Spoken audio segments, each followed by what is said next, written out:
Tout le monde ne mérite pas d'être libre. La liberté a un prix.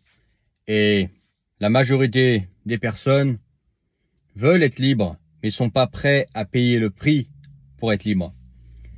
Être libre, ça passe forcément par le fait de choisir un chemin, prendre des décisions qui sont en dehors du cadre, qui sont en dehors de la normalité, qui sont en dehors de ce que tout le monde fait, qui sont en dehors du, on va dire, du chemin balisé. Et ça demande un minimum de courage, ça demande un minimum de prise de risque, et ça demande un minimum d'aller vers quelque chose d'inconnu, avec un résultat qui n'est pas garanti, une issue qui n'est pas garantie. Et c'est tout le contraire du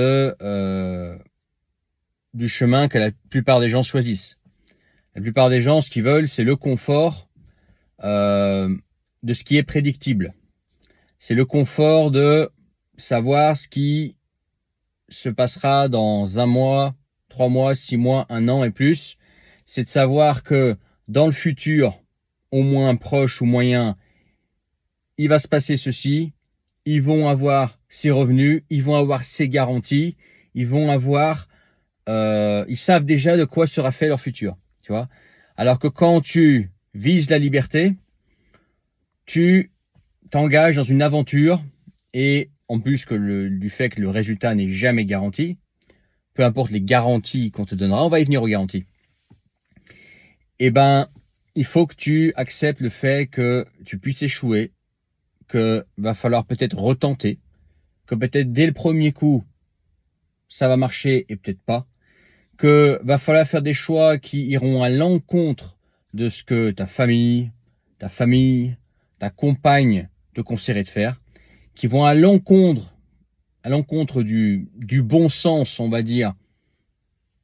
Alors c'est pas du bon sens, mais ce que la société t'a toujours dit qu'était le bon sens, qu'était le droit chemin. Et ça demande du courage. Et c'est pour ça que tout le monde ne mérite pas la liberté. Parce que la liberté, c'est un prix. Et ce prix, peu de gens, finalement, sont prêts à le payer. Ils veulent tous être libres, mais quand tu leur expliques ce que ça implique vraiment, déjà, il y a beaucoup moins de candidats. Ok ? La liberté, ça passe aussi par une forme d'entrepreneuriat, même si tu n'es pas entrepreneur dans le sens où tu vas faire des choix qui vont être différents de la masse. Tu vois, la liberté, par exemple, au niveau monétaire, ça va forcément passer par une forme d'entrepreneuriat. Soit un entrepreneuriat direct, c'est-à-dire créer une entreprise pour être libre, soit en fait, avec l'argent procuré par le salarié, créer des choses qui sont en fait finalement une forme d'entrepreneuriat qui permet ensuite d'accéder à de l'argent en étant libre. Ok ? Et forcément, dans ces deux cas de figure, que ce soit par l'entrepreneuriat, donc la création d'entreprise, ou que ce soit par exemple par l'investissement, il y a toujours un risque. Il y a toujours un risque, même par exemple, rien que dans l'immobilier. L'immobilier, c'est général vers ça que les gens se tournent pour investir.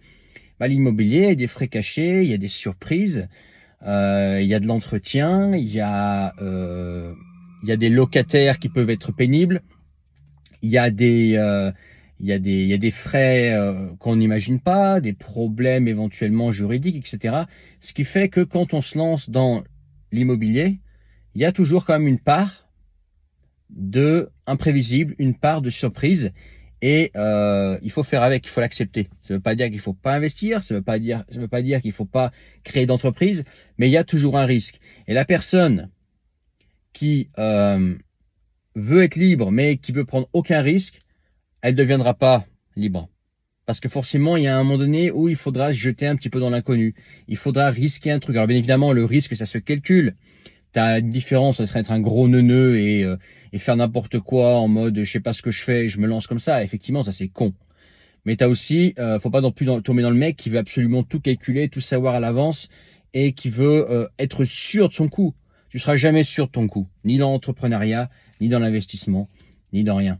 C'est comme ça. Il y a une part de risque, qu'il faut accepter et qui est finalement le prix à payer pour obtenir la liberté plus tard. Et ce plus tard, tu sais pas quand c'est. Si tu as de la chance et que ton aventure dans le fait d'être libre réussit du premier coup eh ben, tant mieux. Mais si tu n'as pas de chance, il va peut-être falloir t'y reprendre à plusieurs fois. Et il va falloir être assez persévérant et être assez fort mentalement pour pas abandonner et continuer vers ton objectif. Et finalement,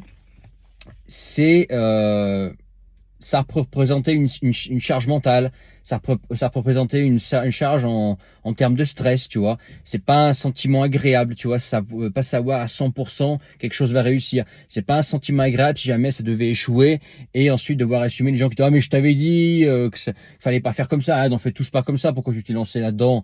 Il y a personne qui fait ça. Tu vois, il faudra assumer tout ça.